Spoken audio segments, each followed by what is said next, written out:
I can hear you. Perfect. Where are you? Is that a I am kitchen? in it's my kitchen. Yeah, it looks like I'm gonna get pulled up into like the alien spaceship and see ET. Yeah, that's an amazing hood. I'm Yeah. I'm at my dining table. We live in a townhouse. We thought this whole downsizing thing would work, but now the college kids are home. They're in their room. My husband's in the back room. I've taken over the dining table, so my back is to my kitchen. Oh, it's awesome. Yeah. All right, so we are right about that time. We usually get about 30 people on here, so there'll Okay. probably be some more popping on. Okay. How are you? How was your long weekend? It was good. I got to be honest with you, man. Something we can talk about here is the market is on fire here. We're definitely feeling all of our April, May. Actually, I would say our March, April sellers that became March, April procrastinators due to like the uncertainty that are now May, June sellers. Yeah. But because there's so little on the market, it's been really high prices and multiple offers on everything. It's very frustrating for buyers. Things that will sit for like 18 days. So you think, okay, well, maybe I can maybe get a little deal on this now. And we go to write the offer 18 days in, no activity. And all of a sudden multiple offers, like two Everybody's offers in coming at out the of same. hibernation.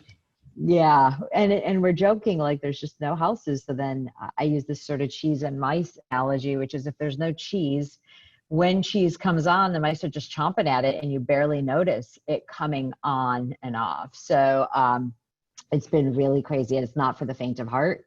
And I'm learning as a busy agent this weekend, I'm learning how important it is to have those agent relationships and those industry relationships, because it's those relationships that are putting deals together right now. You know what's crazy? We haven't talked a lot about the market on these Zooms, Mm-hmm. and yet Mm-hmm. because now we are loosening up and coming out of it, I think it's going to be important. I had been preparing our agents for the pin-up demand, right? Just Mm-hmm. intellectually, you know, people are going to come to market or get in the market as soon as things relax a little bit, and yet it's going to create a different kind of stress. I was talking Right. to a friend last week and said, I went into the office Friday and I am shocked at how little stamina I have for a regular workday. And Mm-hmm. for agents, it's not even a regular workday. It is insanity. I just posted a link from an article that says, just talks a little bit about, it's from CNBC, just talks about, hey, we had a dip in home sales in April. So like, that's why prices are really high and there's so much activity right now. So Well, so let's start with this. I mean, I know you obviously, and Mhm. so grateful that you said yes. It was so good to catch up a couple weekends ago. Tell everybody who you are, where you are. So in case, we have people to send referrals, we can do that. Sure. My name is Sarita Dua. I'm from Portland, Oregon. I got to say, I've got so much love for your office. I visited your San Diego office a couple of times, and I have wonderful people that I love there that actually send me business to Portland. So happy to help anyone in Portland, Oregon. I have been here 20 years in Oregon and been selling real estate for 16 now, and have a large kind of repeat referral base in terms of my business. So that's me. I have a small team and I'm happy to walk you through my team or answer any questions. Yeah, I definitely want to do that. Will you tell us what you've been doing the last year? Sure. A Because couple things. it's the most insane. First of all, this is so inappropriate and too bad. How old are you? I just turned 50, so I'll be 51 in July. Happy And early birthday. thank you. 50 was a big deal for me. It was really an oh crap moment. Oh crap, I'm turning 50. The news flash for those of you who aren't 50 is it really kind of hits you, and then you actually get there and they're like, oh, this isn't a big deal and I should be happy for every turn around the sun. But until you get there, you get to this point where you read People magazine and every single person's like way younger than you. And so it's this halftime of your game, right? And how you want the second half to go. So in terms of what I've been up to the last year, I feel like it's been a real wake up call for me on kind of living my best life in all areas. So a couple of things I did, some of them have been crazy. Many have been crazy. I got very involved with Keller Williams Labs, and I went out to Austin 24 times in 2018. from 2017 to 2019, basically, helping understand what command is now and building it out and giving agent feedback on like, this is what it would take to use it. And so that was really awesome. Through that process, I learned that there was a lot I didn't know. Gary was having us read books called Platform Strategy and When Machines Become Everything. And I realized, like, I pride myself on being smart and well read. And there's a lot of this stuff, like big data, like that starts getting really, I got really glazed because I didn't know what that really meant. So it made me read more and learn more. And next thing you know, at 3 a.m. Google session on, you know, you start Googling vacations, and next thing you know, you're looking up UGG slippers and executive MBA programs. And I ended up applying to be, to go to MIT to get my executive MBA, which my husband reminds me every day, You you know, already have an MBA. You already have an MBA, and there is Coursera, like you can take classes for free. But no, I picked a 20-month program that required me to go to Boston every 2 or 3 weeks. at MIT. I mean, come on. Well, and part of it is don't be the puppy that chases the dog because that chases the car because you might catch it, and then what? So I was like, okay, if I apply, like I'm not going to get in, but like this would be really cool. And I applied and I got in, and therefore I felt like I just had to do it. That was a sign. And I graduate this week. It was the best 20 months of my life. It was hard. And I'll be honest, when your family thinks you're crazy, you can't even, and your friends think you're crazy, you can't even really complain. You don't have a choice. It can be really hard. You signed up for this year. Yeah, it was your idea, so shut up, right? So it was amazing. What I didn't realize, and I just spoke over you, when we caught up a couple weekends ago, you went, like, it wasn't a correspondence course. You had to go there. Oh yeah, you had to go there. There was no online portion of this component of this class. I mean, the only thing that was rough for us was like we had 125 people flying in besides me. It's the class of 126 people from all over the world. Russia, London, Kenya, Madrid, like people from Japan, people were flying from everywhere. And so I couldn't really complain about my Portland, Oregon. But on top of that, what was really the hardest thing was the last time I saw him might be the last time I saw him. Like when we went to shut down, stay at home, the program ended up being Zoom and remote. I was very lucky. 18 of the 20 months we were there in person and have like lifelong friendships. But I still feel like, gosh, if we would have known that would have been our last time to do some things, we would have definitely taken advantage of the time better. So we are, it's never a goodbye. It's just how will we do this and how will it morph? And it'll be great without the schoolwork to stay in touch. I have 125 people around the world whose couch I can stay on and who will probably be friends for life because we were kind of on the Titanic together. I mean, I don't want to say we were drowning, but when you go through a life experience like that, only the people that are doing it with you sort of get what it's about, right? Like there's not a lot of other people that are going to Boston every 2 weeks and dealing with work and family and life and stress and finances and everything. And so it was really, but the thing for me and what it means for real estate, right, is you think you're going to get smart, you get great content, great professors, you're going to learn a lot. The funny thing is, yes, you think bigger. Once you think bigger, you can't think smaller. Like it's kind of like seeing light. Once you see light, you can't unsee it, right?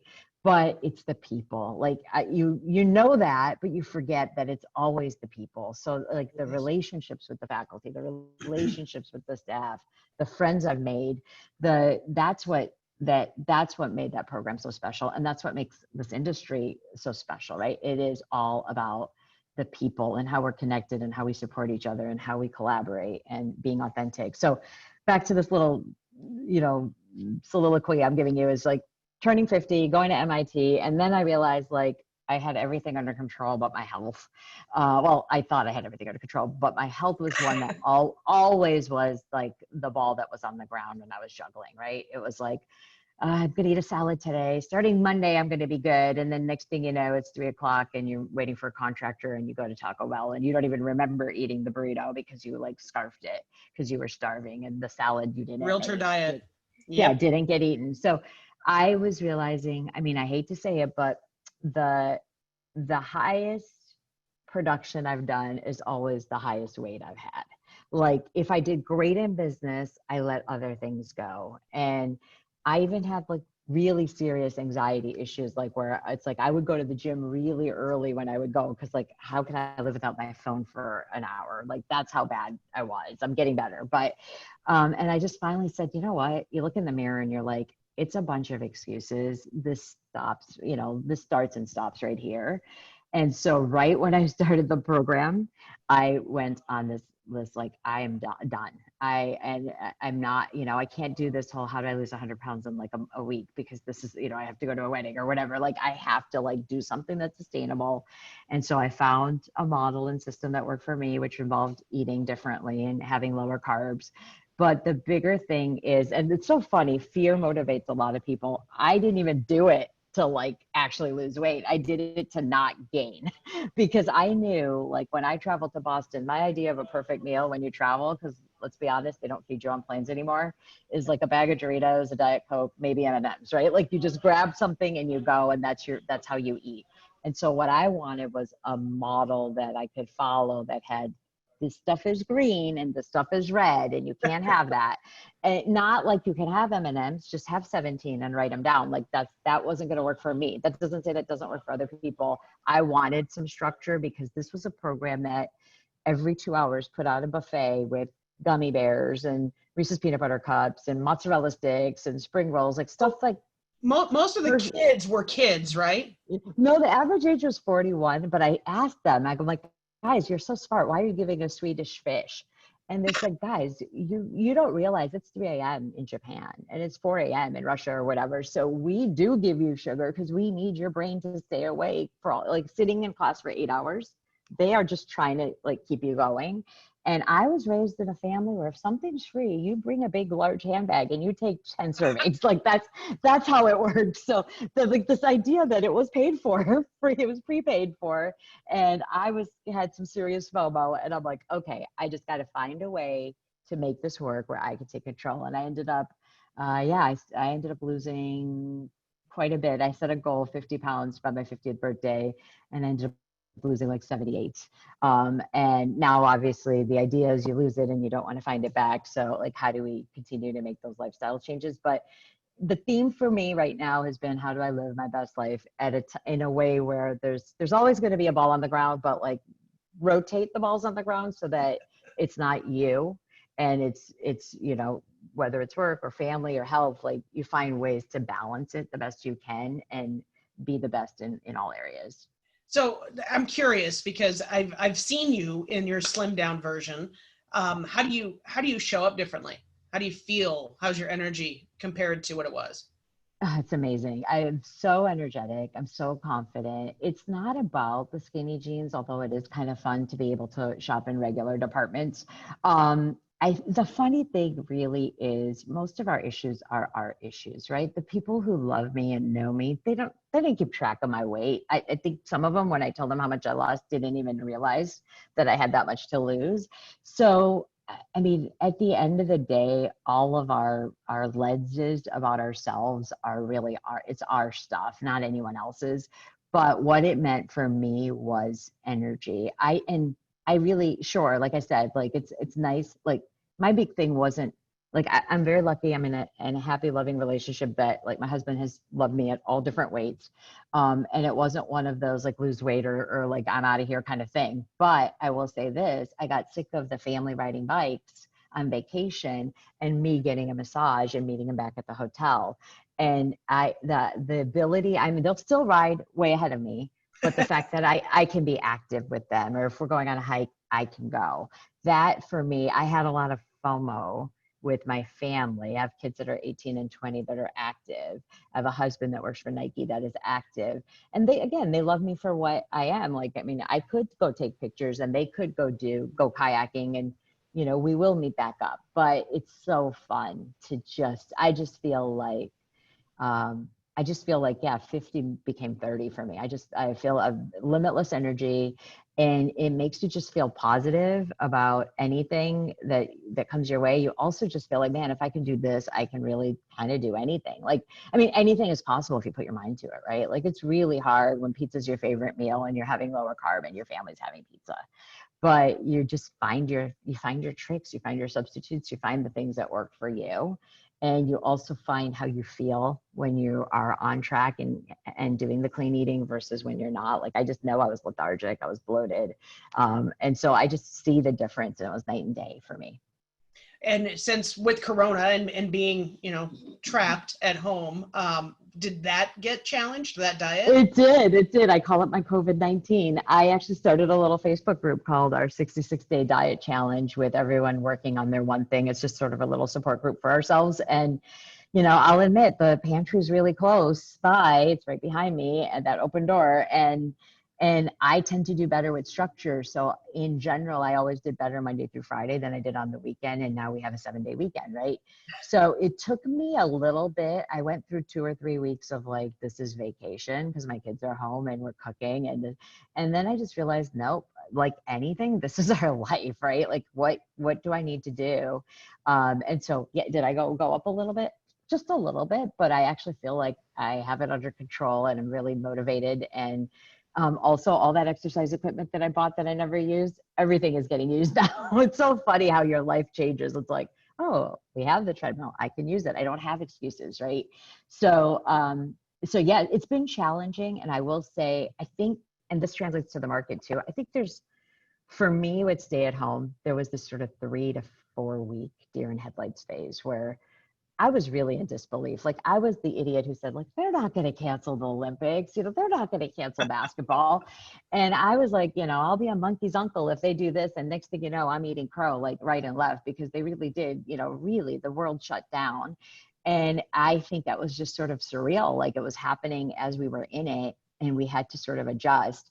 And whether that's for work, whether that's for, health, for anything, I think there was this adjustment period. And then you realize you just can't put the covers over your head and wait for this to be over. Like, not only will it not be over, we're not necessarily going back to exactly how we were. There's going to be some modifications and some changes. And, as Diana says in Bold, like, it's up to us to design the life we want, right? Like, we can control, and back to the diet thing too. It really was for me about control, right? When your life is school, work, travel, crazy, it became important for me to find ways that I could control things, right? You can't control many things. So the things you could, you really cherished. Like, I got into it. I tracked my weight, I graph it, like all of it. I have my Fitbit and I have my Fitness Pal. And it's just like, I want to control what I can because there's so much I can't control. And I think that's a coach I had years ago that said, there's freedom in structure. That was astonishing to me, because structure always felt confining, but the more structure you have, the more freedom, because you have that sense of control. You really do have. That's right. I mean, and it may be like, right, we could talk about it as a positive, or it could just be this character flaw where like there's some OCD action there too. But the truth for me was, it was important to take control, and that positivity you get when you feel empowered translates to your family. It translates to my team when I manage my team. It translates to how I approach my clients. And so it is contagious, right? When you're positive and happy about where you're at, and knowing that it's a journey, right? Like, my problem is when you're so goal oriented, when you hit a goal, you run into the then what. My family's really mad at me right now because they think I'm going to sign up for a PhD because I've been so like goal oriented, right? Or you get to your goal weight, now what's next, right? I'm going to walk a marathon. That's my next one, right? I need to have something, even if it's crazy, because I don't want to go backwards. And sometimes even just staying still makes me feel like I'm going backwards. But that's just this gamification that I do, that I like to just see a progress meter, even if it's insane. I like to just see movement. And not everybody's like that, but if you are like that, use that to your advantage and figure out how that can help you achieve the goals you have, whether it's a savings goal, whether it's a business goal, number of clients met. One of the goals I've always had is, how many referrals do I give? Like, I can't always control, being in a referral based business, how many referrals I receive. But if I'm conscious on how can I support my business partners, my painter, my hardwood person, my stager, if I'm consciously giving and I can control how I give, then, and it's so much easier for me to make a call saying, hey, I'm just calling because I love my handyman and he's been great and he saved me, and I'm out there wondering if there's anyone out there that needs something. If you do, I have the best person. And oh, by the way, my brand is Ask Sarita. If you have a question on anything, whether it's a handyman or a painter or electrician or whatever, call me, right? But it's not even about selling real estate. I love that connectivity piece of making connections, sitting back and watching the magic happen. That for me, without compensation even, it's like pop the popcorn, enjoy the show. It's so fun to see people in your lives come together. If I have a new client that needs a job, I love connecting them with clients I have that are hiring managers or in recruiting or in the Funny C-suite of thing their though, company. so, and that is exactly how you show up everywhere. You're one of the Thank most you. generous people I've ever met. And the funny thing is, it does show up in terms of business coming back to you, right? So you help Sure. enough people get what they want, you get everything you need. What was your production in that last 20 months while It you were was, doing MIT? yeah, it was down. I went from like 80 million, 144 deals to, a hair under 100 deals, around 40 million each year. It's not something that's, I'm proud of it, and it's not something to sneeze at. The interesting thing is I budgeted the way my model is, which is largely around me, in that I'm the lead negotiator and I take the listings. There's many things I could do virtually, but not everything. And what's very interesting, right, is COVID hit us hard now where we're home looking at our goals, your business plan goes out the window. I had actually already budgeted this like 50% hit last year and this year. And now not having the travel and being present, it's amazing already how much business we've done. And so I was almost like, just to me, it was the MasterCard commercial, right? Like, 2 hot dogs, $20, baseball tickets, $100, time with your grandson, priceless. To me, it was like, hey, this is a once in a lifetime thing. Production will always be there. And I just sort of budgeted. The nice thing about my model is I am very profitable. So even when I ratchet down my production goal, I am not one of those agents that has to sell 10 houses to pay the light bill and my payroll, right? Like I don't have a huge nut. So I'm still profitable even at a lower production.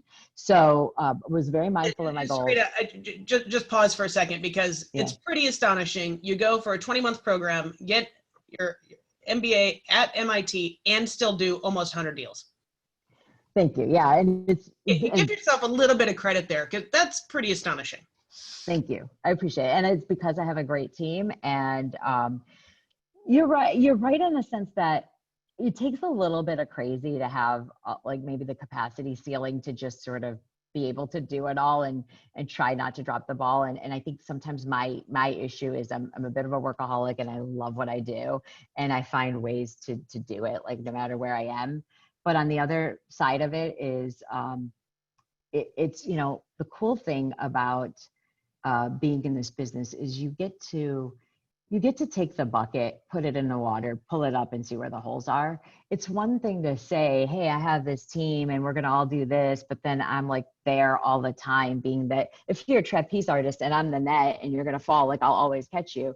But if like, hey, the net's in Boston right now, you better not, like you're on this, right? It's a little bit of a different experience, right? And so it was really good for me to see where we shined as a team and where we didn't, based on the fact that I was pulled out. Like my phone was off during class. Like I didn't pay the kind of money I paid to be there. It's a pretty hefty program. And I paid not only with dollars, but time away from my family, time away from my business, time away from my life.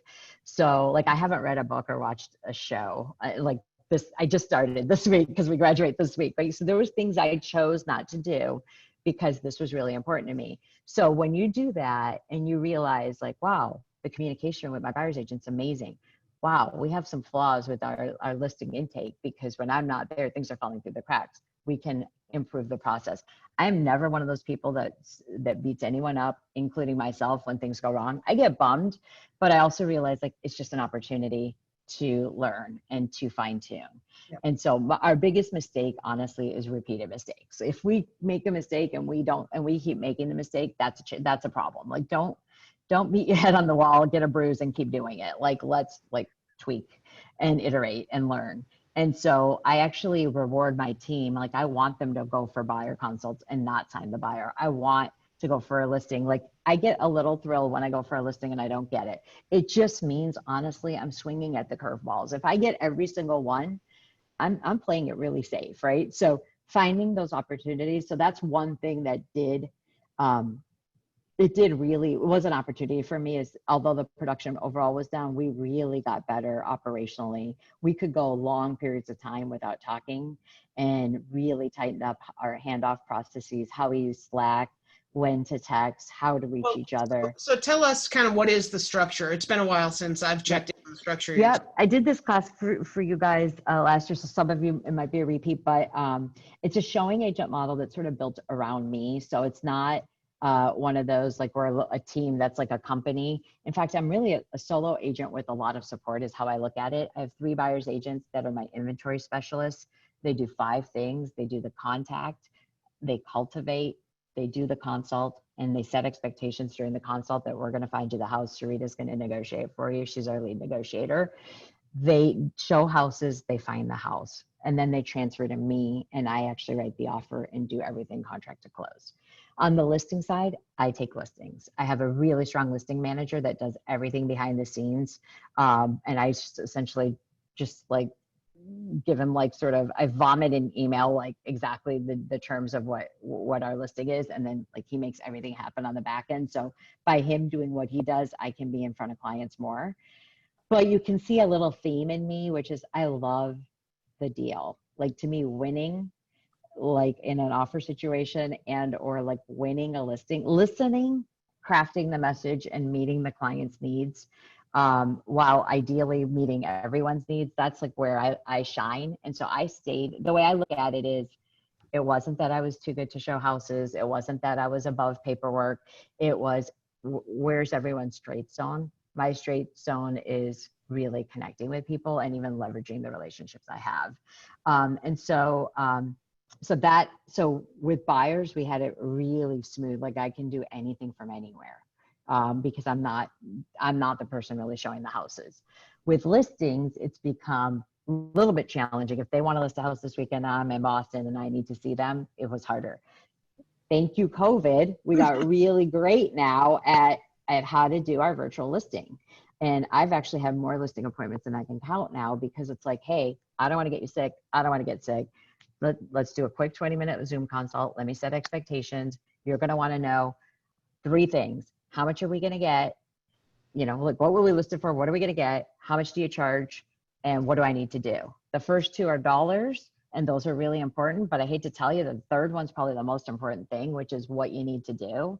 You need me to tell you what you need to do as a buyer looks at it, because the things that drive you crazy are like that zit on your chin that drives you crazy that no one else sees. Like you may not realize that you've got cobwebs on your front doorbell because you go through the garage every day. And I'm going to tell you what the buyer sees, and I want you to focus on those things. And then now I have them send me pictures or a video, and I just like do it virtually, which is amazing. Like I wish I could have done more of that even when I was remote in Boston, but and now we can do it going really forward, right? Yeah, it's been, yep. And there are things now where I am not going to bring back the 2-hour listing appointment and the 2-step process. It's going to be like, hey, I can actually workshop that front end. I can even do seller seminars, or just kind of have key videos or quick, like these are the 3 things I need to tell you in 20 minutes, and make sure we build the rapport. And then you have homework. And then if you do your homework, this is what's going to happen next. I do that with buyers and sellers. You know, I know you're probably interviewing other agents. This is your homework. I need your must-have list, your would-be nice list, and I need you to talk to this lender. If you do those 3 things and you feel like this is a great fit, I would love to work with you. You know, you let me know. What day do you want to let me know by? And it's just like, we have a process. So it's been really great. We're getting better and better, to be honest. And we're being way more efficient. Even things like Zoom staff meetings, right? I think if they'd all come in, they'd all drive in, because they're all, my buyer's agents are remote, then I think we'd have this hour 15-minute. We had an agenda, but I think we just, out of respect for the effort everyone made to come in, it was a much longer meeting than it needed to be, right? And now it's kind of like, let's just do Zoom. They love it. And then we'll make sure we do a lunch or something once a month, just so that we don't forget like what we look like, you know, and obviously when restaurants are open again, but that part will always stay now, because we've gained so much economies of scale with regards to efficiency doing it that way than trying to do it the old way. So one thing, what I'm going to lead you hopefully with this question. What 1 or 2 major things have you learned from being quarantined, stay at home? You shared an experience with your daughter with me. You don't have to go into huge detail, but it's been good for reconnecting the family, right? Oh, it's been really great reconnecting the family. I mean, my kids, maybe it was separation anxiety too. They were really excited to go away to college and they were not thrilled about being back here. And we really have, as a family, made the best of it. Gary said a quote, which I really believe, and this does translate to business, which is there's never been a time where you realize how much your home means to you and what you love and hate about it than now. Meaning, I have buyers calling me from last year saying, thank you so much for finding this house for us because we love it. And now we've unpacked all the boxes and we've done all the projects and we just absolutely love where we live. And I have other people saying, I was going to wait next year, the year after, but I can't stand it. Get me out of here. Like this does it. I used to think I used to only be home 7 p.m. to 10 and then I slept, right? Now I'm home all the time and I don't love where I live. Right. And so I think the concept of home, this forced pause and really slowing down. I know we're by nature, we have amnesia, right? Those of us who have kids, like we have multiple kids because we don't remember how much it hurt, right? Like that's how the human brain works. Like we numb things out and then do it over and over. And my fear when we do resume back to normal a little bit is that we're going to forget the gift that we had with this pause and some of these great habits that we're now starting that we have to be deliberate about keeping them. So from that standpoint, I really appreciate home. The other thing I really appreciate is, and by the way, everybody's model is different, right? You can be, hey, I do thousands of deals. I don't care if I see that client a second time. It doesn't matter. Like for me, I look at my cost per lead and like everybody has a different model and guess what? Everybody's right. But my thing that I'm learning now is like education and skills building is so important as well as your mindset. It like honestly, those agents that like their marketing plan is, well, I just put it in the computer and then the phone rings. Like that's not going to fly. And you have to innovate like what it takes today didn't work 3 months ago and may not work 3 months from now. We had a really great, we put 10 deals together as a team this weekend and all of them were multiple offers. The 3 listings we put in were multiple offers and we had stuff sitting that was multiple offers. My favorite one, bar none, the sweetest couple, trusted me to the point, whatever you say we're going to do. I'm like, listen, this is the price is right. Like you've got to pick the number. And I could tell based on my rapport with the agent, great agent. I had worked with her before long ago and I knew of her. We weren't best friends or anything, but she had a good reputation. She knew I had a good reputation. I could tell we were not higher, but they liked us. That was pretty much the summary. Like, because it was like a tough decision. They were going to ponder. And then when we sent our little note on how much they love the house, she's like, this is going to make it even harder, which means we're not higher. And they liked, they liked us, but they had a better offer. And the buyer, like, what more can they do? Like they set their limit, right? They can keep saying they're going to spend more, but at some point they have to draw a line. And I'm calling them saying, like, listen, I just think you're not going to get it. And I'm not asking you to go out of your comfort zone because if you do, you may not even be happy later. I just want to let you know where we're at. What we agreed on was, it was a reload deal. So it's going to be a verbal from the agent and seller, and then we'll get paperwork to follow. So I said, what we agreed was, listen, we don't want to lose this on price. We are willing to go up. We don't want to play prices right. Just tell us the number. And he gave me permission to say we had 15K more that they could put down that could cover any overage, right? What happened actually made me cry. They picked us. We weren't higher, and they didn't actually invoke my little offer to go higher. Yeah. And even the agent was like, I'm blown away. I knew these clients were great. I didn't know they were that great. It was just it was such a beautiful experience. And to me, it was a message of hardworking agents, really good clients, everybody wanting the same thing, really all working together. That transaction is going to be smooth. Like, like the gratitude going in is so high. And so, by the way, this is like 777 on a slot machine. It doesn't, like, there's a lot of luck involved. It was 1 out of 10 this weekend. I could say all day long, you need skills, but like, let's be real. You also need to be lucky enough to have great clients. And some of them that have 0% down and a nice smile, they're just not going to win. Right. So like, I get it that sometimes it's having the right clients, but the more conversations you have, like, I don't even like calling it lead gen. Like the more conversations you have, the luckier you get. Right. And the more clients you're going to have that might have the stomach for this. And so it is a numbers game, right? If you're having enough conversations, you're likely finding those clients that need you right now that you can help. So there is that. That's how you stack the deck a little bit and get a little luckier. Well, But I'm what is fully that phrase? aware. Luck is when preparation meets opportunity, right? Yeah, absolutely. And Gotta do the it's, work. the other one is it's something, what is it? Luck, Luck is opportunities, or overall. luck is, it looks a lot like overalls, but it's dressed up like overalls, but it really looks a lot like hard work, right? It's basically the harder I work, the luckier I get, right? That's essentially it. But I'm not ever counting on that, and I'm not doing it for that gain. Back to what we were talking about reciprocity. If you just have a giving nature in terms of referrals and you really truly don't care about the return, you just will get the return because people want to pay you back. And so, at the end of the day, things are going to work out, but you just have to keep doing the right things. Yeah. So there is that, but I will say that story I mentioned is because skills count count more than ever. Also, your behavior counts. Clients get crazy and we get emotional, and sometimes agents are crazy too. But if you're going to lose your cool, and then that agent is the agent that you're dealing with in this type of situation, like, just be like, assume there's a camera on you at all times, right? If you're that person who's going to lose it at an airport, and then next thing you know, that person you lost it in front of is like the CEO of a relocating company, like, you just have to know that we are in the limelight, and we just, the closer you can become to just living your congruent life and not having to fake it, then the better off you are, because that's how you're going to present all the time. The thing I want to remind everyone is, while I love Zooms, including this one, it's really easy to be like, I need to go learn this. I need to sharpen my pencil. I remember when I first started, I got to go get my office supplies. I want to get one of those nice desk calendars where I can keep track of stuff. And the cool thing is, I spent a lot of time finding ways to not work, right? Like, at the end of the day, go find a client and help that client. If you don't have a client, go adopt a client from someone in your office and say, hey, can I just look? I'm new to the office. Can I go look for that client? Can I go preview properties? I want to preview vacant properties. I've got my mask. They're vacant and I want to learn the market. I'd rather do it for your client than just hypothetical John Doe at this price point, because maybe I might come across something that would help you. I don't want anything except for learning.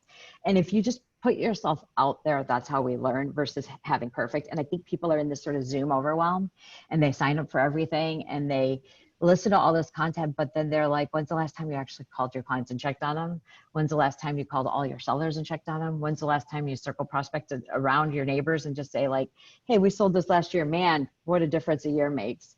If you hear anyone who's out there, like, I'm here to help, and can I help you with anything? Like, just having that can I help you conversation.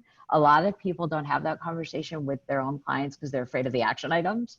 But the reality is, if they need help, we want to help them, and we're in a position where we can. And if they don't, I always get referrals after making contacts because of the recency effect, right? They remember you and you're in their head, and then they might hear something or see something, and then they're going to connect people with you. So just having the conversations, right? Well, It's we a know it's the contact one sport. thing. The one thing Yep. that has to happen in order to close real estate is to have conversations. You actually don't, unfortunately, need any education. You make enough phone calls, talk to enough people, you will close business. Right. And yet we can get trapped, especially I think sometimes in the Keller world, because we're so education based. We can get trapped in knowing for knowing's sake and not the doing part of that. So like, here's what I'm doing, right? Cleaning up your email, because I don't have Operation Zero Inbox. I have like I have like 44,000 unread. It's really embarrassing. I mean, I read them, but like, I don't click on every email, right? So I'm going through this project of like cleaning my inbox, but guess what? That project always leads me to, oh my gosh, I haven't talked to this person. I'm gonna send them a quick text. Or I'm going through cleaning up my contact book, contact on my phone, and I'm making contacts. The other thing we're doing is I'm going through every offer we've written, right? Every single one we've written. And are they still out there? If they bought from someone else, yeah, you went, it hurts. And we know, and we fold the corner next, right? But like, so we're doing things that like I wouldn't have done if I didn't have a pause, that I have some cycles to do now, but they're still in a way that are going to keep me more connected to my database and find those sort of those opportunities that have slipped through the cracks. I've tasked my agents to do the same. Like, I want you to go, like, I'll go through zip forms even, and I'll just go through every transaction in there. What happened to these people? Did they buy? We'll even sleuth the tax record. Oh, wow, they bought last year. Good to know. We screwed that up. But we know, right? But for everyone that we screwed up, there's many that we didn't, and they're still out there and they haven't made a change. And then now we've touched base and asked them. How big is your database, Sarita? I have about, I should go into command. I have about 3,000 Mets and past clients. And then I have over 20,000 people that I like have connected with that get my monthly newsletter, 2 videos a month. And the idea is, like, even the person who like sells Viagra or has $8 million that they need me to co-sign on for some bank, like, that person gets the email too. Like, everybody gets the email. My idea is if I reach out to everyone, the hand raisers are going to raise their hand. Yes, it's one-to-many. I would love to do one-to-one, but you know, the people who know me. Like, I did one of the emails I'm most proud of is, I work with a service actually based in San Diego, Viral Marketing. They suggest my content for me. They also translate it and do a blog for my videos. And they gave me an email, like, how can I help email? And it was great. It was like, hey, how can I help? But then it had all this, oh, by the way, I'm here for real estate. I can help you as a buyer. I can help. I changed the whole email, nothing against what they suggested. I know why they suggested it. And I just made it, how can I help you? I know these times are crazy. We don't have a playbook. Here's my personal cell phone. If I can help you in any way, let me know. If you need groceries picked up, I know college kids that have that have errands, that have masks and can run errands. Like, I have a community with my own network, right? That is there to help each other. Like, even if we can't do what they say, we can make a mental note that this person needs that. And then when we come across it, we can make that connection. I can't tell you how many people just responded saying, thank you so much. Or like, I know you mean it. Now, I'll be honest, 3 or 4 people unsubscribed. One lady did say, like, how crass it was that I acted like it wasn't about real estate, but it was about real estate. But the people who knew me, like, knew that I meant it, because they just, like, the thing is, the one-to-many, my point is, the one-to-many works if you're authentic in your heart. Yeah, if there's a relationship and you're true to your voice in everything you do, then it does sometimes work, because that would be the message I'm sending everyone. Yes, I sent it, to everybody, but the people who responded to it. And the people that ignored it, they'll still keep it, some of them, and I'll get a listing appointment 2 years from now. You know what? I watch all your videos and I just sort of knew when I was ready, I would call you. So the reason I hate video, like, back to the whole weight thing, right? If I got my gray going right now, you can see, like, if I don't look great, I don't want to do a video. It's good. I call it my Elvira. Yeah.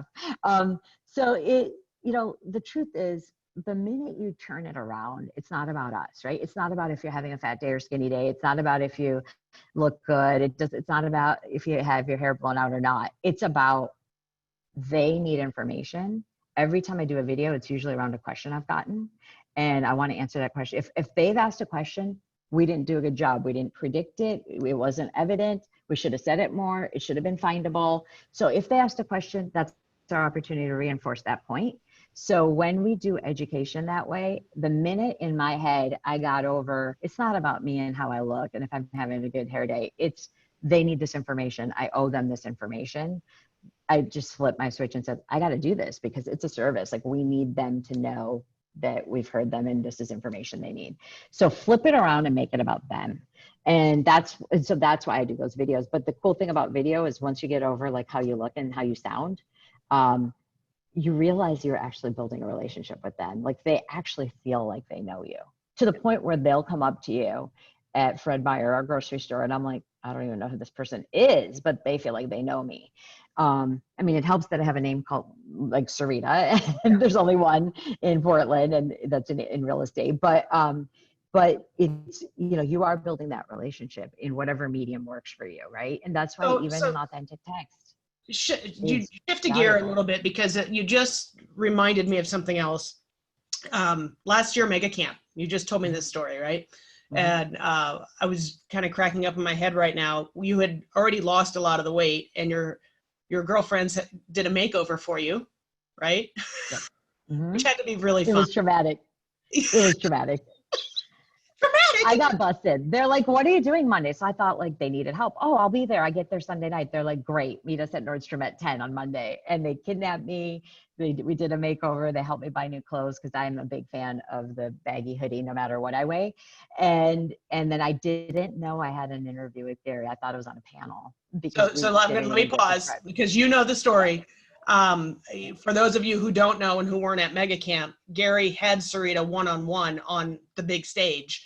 And she had thought it was going to be a panel with multiple people because you've done that a bunch of times. Right. But one-on-one with the man, a little bit different.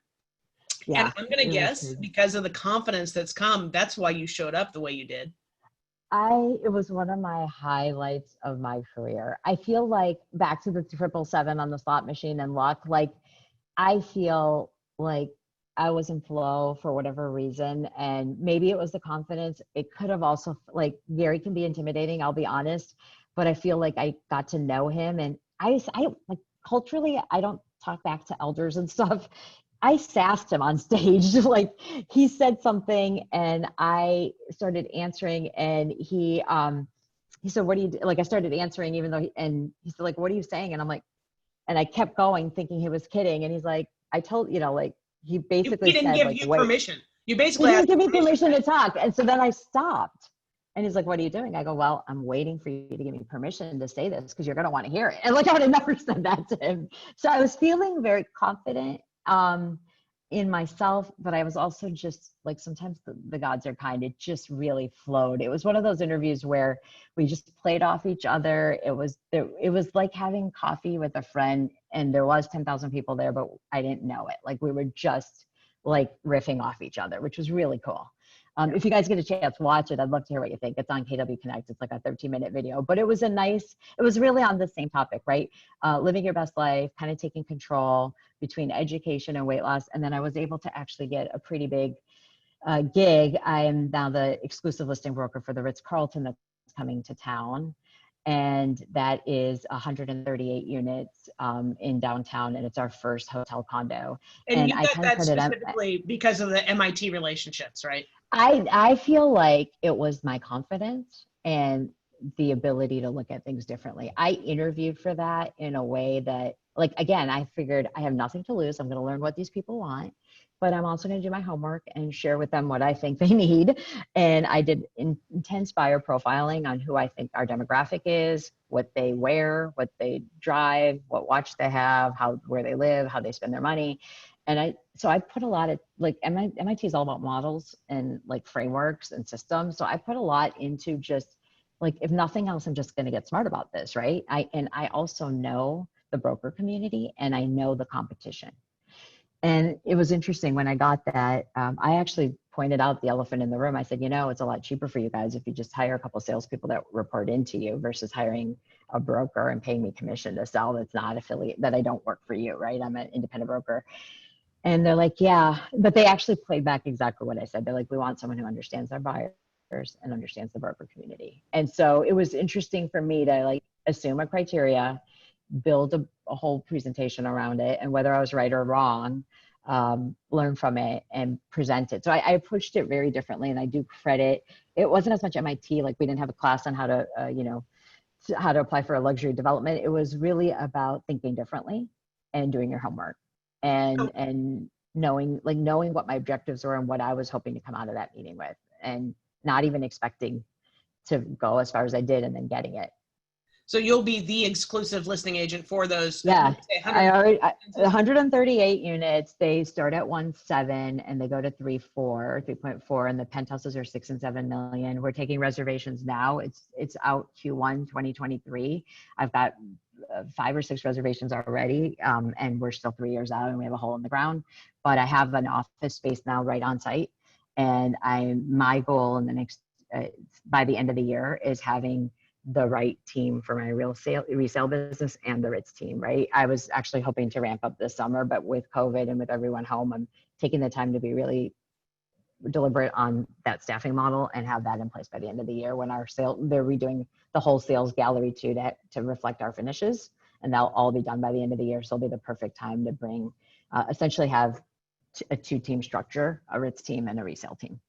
Well, and that's awesome. And I think there's a lot of agents I know that if they had landed that, they would put their resale team on the back burner and just go full bore. I don't hear that with you. You're doing both. And No, I'm doing both. Obviously, I'm going to get to a point where I won't have the cycles to do both, and then I'll just have to make the right call. But we're still 3 years out. I'm very, again, if I can spend 30 hours a week on MIT, I probably could figure out how to do this to the point where my guiding principle is always customer service and are we doing right by our customers? And when I get to the point where I feel like we need more support because our clients demand it, that will sort of be how and where I put my resources on both the resale team as well as like a sales office concierge, so that like if we have people that want to see the dark tile or the light tile or the different cabinets, like we're going to probably have more kind of what I did with my showing agent model, right? Having that concierge experience from a customer service standpoint to complement the sales piece, which is, to me, if you're selling, you miss the point. You're really listening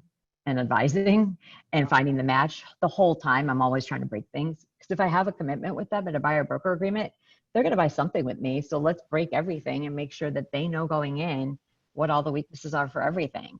And so if we come from scarcity, like this is our only deal and this is our only shot and we only have one chance to write an offer, then we're going to sell people. And then we're going to get to the point where we can't sleep at night. Right. And so it's really about making, you said you wanted this, did something change? Cause you wanted a townhouse and now we're looking at acreage out in with barns, right? Like something changed, or you're just curious, like, let me know, let's anytime you see that mismatch, it's an opportunity to reconsult. Let's have a strategy session. Let me understand what changed. If you're curious, great. I'll go show it to you. You're curious. But if your criteria has changed, I need to understand that. And I've trained my buyer's agents to do the same, right? Like if there's a surprise, there shouldn't be. It's an opportunity to reconfirm, like, are we on the same page? And let's get on the same page. so, and I'm just going to say, with anybody who's got a pipeline, that was existing pre-COVID, you've got to reconsult now. Absolutely. Priorities have changed.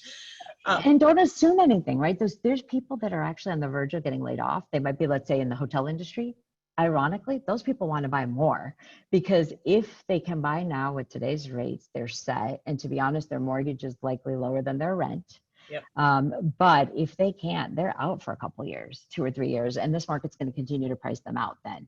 So like, I think there's this other piece, which is we might assume based on what we're reading in the news that this person's not going to do this or this person is. It's like, nope, just have the conversation. Hey, where are you at? If they say they're refi, great. Then because of the cost involved, you're probably going to stay put, right? I want to make sure, like a financial planner would, I'm your sort of real estate planner, right? I want to know where real estate fits in your goals and what you might need short-term and long-term. And if it's going to be long-term, great. I'll stay in touch with you until you need it. If it's something you're going to need in the short-term, I want to make sure I'm there when you need it, right? So we want to make sure, even sellers, right? Hey, I'm thinking about doing this in June or July. Hey, let me know. The photographers are really booking up right now because all of our April and March sellers are selling now. So just, even if you're not exactly sure what week, as soon as you have a hint, let me know. I want to put stuff on hold. But like, guess what I'm doing? I'm essentially without a signed contract yet. I'm essentially assuming like we are just working together, and I'm consultative until we get that thing signed of like, okay, when he tells me the photographer is ready for the 3rd week of June, then the next thing is, okay, now I'm going to DocuSign the paperwork. You ready for that? Here's what we talked about. I'm going to send it over. I'm happy to walk through it, or you've done this before. You let me know. Like you just keep pushing the ball, right? Keep moving it forward based on, meet them where they are and explain to them kind of what's happening. Because sometimes they think they can call you on Monday and it'll be on the market Tuesday. It doesn't work that way, right? So just let them know this is how it works. They don't know. That's why we have to feel that. So real quick, just because this always blows my mind, ballpark, what's your profit margin on your team? It went down from 62% to 55%. Oh. So I have 55% profit. Now, Gary will say, and almost everyone will say, if you're that profitable, then you're under leveraged. And if you had more leverage, then you would have more balance. But I've really looked at it, and yeah, I'm 55% profit. I'm really proud of that. I don't sweat. I don't have to sell X number of houses to like literally pay to go from red to black. And the reason I'm so profitable is my showing agent model. The way, I reward success. I don't have a high payroll cost. I actually budgeted, a pretty big hit already for MIT, which I thought would translate to COVID. But ironically, because I'm here and more present, I've been able to be more efficient with appointments. Yeah. But I think I'm going to be okay this year. I feel like maybe my production will stay the same or go up, where many had gone down. And that's just partly because I'm transferring energy, if you will, from Boston to here. Sure. But I'm a planner that way. Like I look at the numbers, I look at my profit. I'm really aware. I also did it personally, guys. It's not shameful to go through your credit card bill and cancel every darn app that's, you know, $4.99 a month and you don't remember downloading it. I had this thing that I used, kind of the now, next, later model. Like, what do I need absolutely right now? What's going to go next, and what's down the road later? And it's, you know, it's funny. Like maybe Netflix and cable is actually higher because you're home and that's like your entertainment, and it's replacing eating out and concerts and movies and other stuff. But there's some things like it takes an hour sometimes to call Comcast to renegotiate your cable, but guess what? We can put it on speaker, do other things, and we have time to do that now. And so I literally went through everything. We cut a lot of expenses. I'm over $2,200 down a month. From like, we've moved my assistant out of the office. I downsized some storage space I had. I cut a bunch of things that I was paying $37.95 a month for SurveyMonkey Pro. I think I did one survey one time.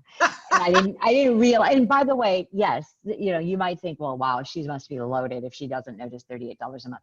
You don't notice when you're busy.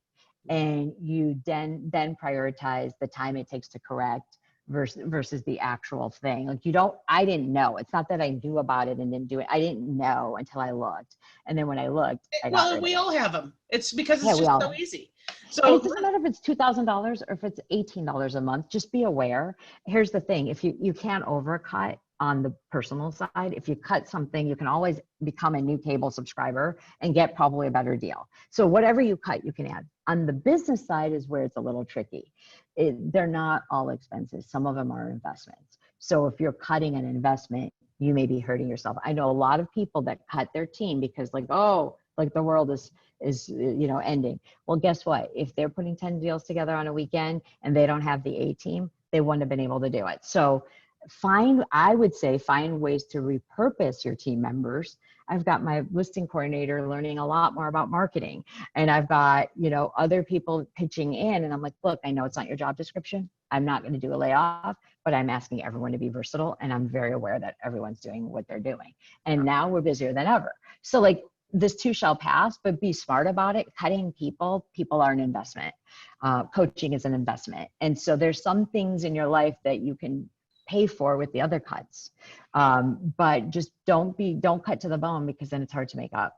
Well, that and some cuts actually cost you more, right? That's exactly what you're saying. Yeah, they do.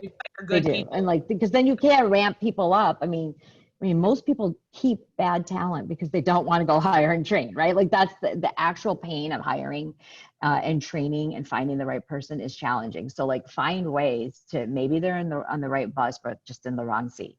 Yeah. Like figure out, and you know what? Asking them to step up, sharing transparently, guys, I did this personally. I'm going to share with you where we're at, and I'm committed to not cutting this or this, but I do need your help.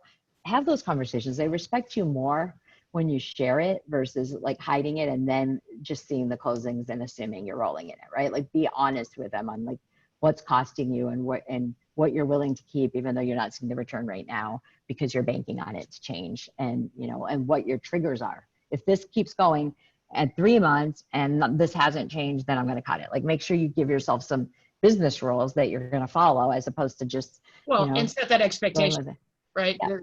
Yeah, articulate it. All right, we only have a couple minutes left. So we have a question here from Linda. She said, can you share your buyer's agent model? Yep, absolutely. I feel like I did this in a class, and I can definitely go into it. I'm going to be back in September, by the way, in San Diego, whether we're 100% back in business or not. So I'd love to see you guys in person. But my buyer's agent model is showing agents, or buyer's agents light, whatever you want to call them. They do everything on the front end up till finding the house. They've become inventory specialists, and they're amazing because they know not only what's in the market, they make it their business to go through everything. And, or like, hey, I know that purple house. I just showed it to the Smiths. It was too big for them, but it sounds like perfect for you. Like, they know the market. They also know the agents, and they're constantly calling the agents, asking what they have coming up.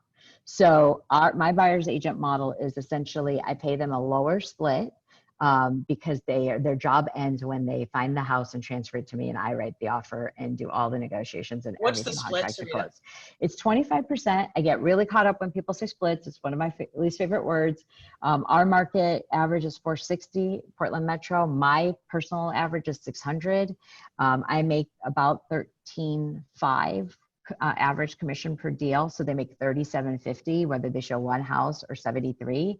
If they show 73, they're not doing the right job. Like, I mean, if your buyer has enough criteria in our market today to see 73 homes, we're not asking. You don't even have 73 homes. We don't have, like, the minute you get more than 10, like, okay, let's talk about your build. Let's talk about garage. Let's talk about exact kitchen you want. Like, get specific.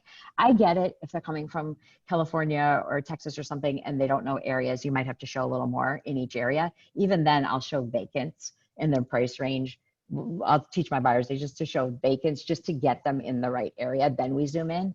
But so because their job stops once they find the house, and because they're very intuitive on, like, think of them as AI or neural net, right? Like if someone goes into a house and they have a negative reaction to a galley kitchen, that's your little tweak that, you know, there isn't a field for a galley kitchen, but you know, from the houses they want to see, they're going to hate number 3 and number 5 because it's just like the one you showed them yesterday.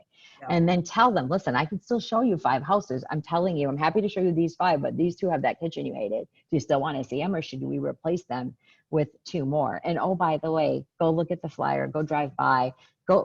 We make them vet everything so that we're always looking at the best properties. So anyways, 25%. So instead of asking split, let's ask how much they make. My lead buyer's agent makes about $10,000 a month. $10,000 a month, and hasn't written a single offer, hasn't done a single repair negotiation, has never been to multiple offers, and actually loves the jigsaw puzzle piece of listening and finding the match. Like she's not a salesperson. She views herself as almost like, I'm solving this mystery. Like I know them, I get them, and now I got to I got to listen, and I got to watch how they react, and I got to find them the match. Observation. That's it. Yep. I don't know that we can teach observation. We need to hire for it. Right. And we have to remind everyone how important it is, right? You can't be that person in the showing looking at your phone, because we can't live without our phone, right? Like be 100% present, because they're telling you by how they're reacting. They're telling you by, if it's 2 people, how one person's reacting versus the other. They're telling you about what they're asking, what they're not asking. Yeah. If they're asking some crazy question, it's usually due to a past experience, right? If they're really hell-bent on noise in the neighborhood or parking, it's usually because they had a situation with noise or parking.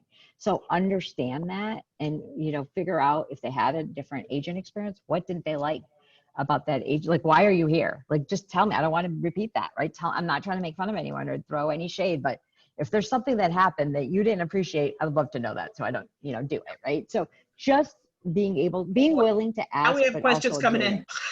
Oh, shoot. So okay. Sorry. Now we have questions coming in. Is there any kickback from clients when you hand the buyer's agent versus just working with you? You set it up well. Yeah, I set it up well. I mean, here's the deal. I believe we have a strong brand, especially with my name, as Sarita, being here in the market for 16 years. They come to me with a name database, and that's their sphere, and they will get a higher split on their sphere. But if they become best friends from someone at the gym that they didn't know like a month ago, that person is a client. It's the same split structure, whether they knew them or I provided that lead, because I can't play that game of you knew them or I knew them. Because the truth is, I have a joke, San Diego is probably similar. There's only 300 people in Portland and we all know each other, right? I might know them, like they might know them from something, but they might have been our past client already or whatever. So it's like, hey, your name database is your database. Everybody else is the same split structure. But if they don't show the house, they don't get paid. So here's the thing. And this is mean, I'm just going to say it. I've had some clients where they worked with a buyer's agent. They ended up not buying. The buyer's agent didn't do a great job staying in touch, to the point where a year and a half later, they're calling me and they can't remember the buyer's agent's name. Well, then if I show the house or the other buyer agent shows the house, that first one isn't going to get paid. You lost that relationship. You're just not going to get paid. Yep. On the other hand, I have no problem. $2 million, you showed one house. In fact, it was my friend that wanted to see that house and I gave it to you. You're going to get 25%. Like fair is fair. It all works out. Like sometimes you're going to do a lot of work. Sometimes you're not going to do that much work and you're still going to get a $10,000 check. Real estate. Like That's just how it works. But by the way, if I was in Boston, I wouldn't have got that client anyways. So for me, like, I value that team approach. Is the way we've sold it is they're getting better service from us because there's always someone available to show them a house. And it will be one-to-one because I don't want it to be this pool, because we want that neural net training to happen and that observation to happen. So it will be one-to-one, but we cover each other. And so, like, my thing is, hey, I don't show houses better than them. In fact, I'm probably worse because they know the inventory better than me. However, if you wait for me and I've got something going on, or I'm at a speaking thing or whatever, it might be Saturday with an offer deadline Sunday. My person can get you in Friday morning. Why wouldn't you want to have 2 extra sleeps to think about it, right? Yeah. So once they get that, not one person has felt like we're pawning them off. Yeah. Because they just feel like they have more support. And sometimes they come to us having lost a house or two with a single agent. Nothing against single agents, guys. Like, I feel like I'm a single agent with a lot of help. So like, because everyone stays in their lane, but I am actually doing every offer and taking every listing. One of the questions on the comps, like, how do you do it? Especially if I haven't been in the house. I'll tell you, 8 years of being primarily a buyer's agent, I feel like I've been in every house in Portland. I know almost every neighborhood and pretty much every plan. And I have a pretty good visual memory. That being said, if it's difficult to comp or it's something I need to see, I'm going to go see it. I'll just go preview it myself. I don't need an audience to go see it. But I feel like, if you want this model, I hate to say it, but one of the first steps might be go be a buyer's agent for 8 years and kill it by yourself, because then it's easier to delegate. Because I even get called by our MLS to do like the lockbox beta, because I actually have shown so many properties. Like, I'm like one of the highest users of showing before I stop showing. So one of it is I have that subject matter expertise. It's been built over time. Many times it's like, I actually was in that house when it was on the market before, or I know that exact floor plan, we listed it, or I know that agent, let me get the scoop. So where I tell them, so I do the comp work, and I've instructed my agents to never consult on comps. I don't need them to even say, hey, that feels right or whatever. If something's been on the market longer, they'll just be like, hey, Sarita's going to talk to you all about our offer strategy, and they'll just defer to me, right? They are pretty good if someone wants to do a lowball offer. Like, look, I can transfer you to Sarita. She's going to handle it, but this house has been on for like literally 13 minutes. I don't think you're going to get 13% off. Like, they'll say stuff like that, but just as expectation setting. But I will do all of it, including running the comps. All right. Which, by the way, makes me a better listing agent too, because I'm very aware of current. Like, I know that pending. In fact, I know it's going to go over asking because I'm the agent, right? Like, I actually am really tied in to what's happening on a daily basis with our offers, which makes me more in tune with the market for sellers too. All right, dear. Well, thank you. Thank you for being here. I just wrote down, I might circle back with you and we can just do an actual class, Zoom class on your model. Cool. But I do also want to come see you guys because I'm coming to see my girls September 18th. So let's at least make a happy hour or something happen. Absolutely. September 18th. I promise you that will happen. We'll make it happen. I love your office. I appreciate the opportunity to share with you guys. And I wish I could see all of you guys in person. So I hope you're all doing well. I'm an open book. Just find me, text me, whatever. I'm here to help. All right. Love you, lady. Take care. Have a great week. Bye.